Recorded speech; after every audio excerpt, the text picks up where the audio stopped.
Hello viewers, আমি যেটা করি সেমাই আমরা ঈদ পার্বণ, পূজা পার্বণ, তো মেহমান অতিথি আপ্যায়নে সবসময় আমাদের একটা ইম্পর্টেন্ট ভূমিকা পালন করে। তো আমি সবসময় ঘরে এইভাবে রেখে দিই।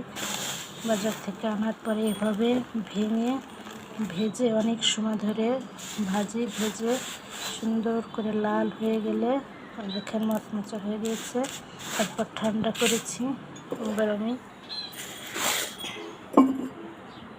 কাঁচের জারে রেখে দেবো।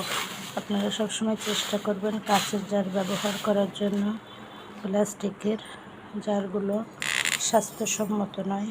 তো এভাবে সারা বছর আমি রেখে দিই এবং প্রয়োজনের সময় শুধু বের করে রান্না করি। আপনারা চাইলে এভাবে রাখতে পারেন।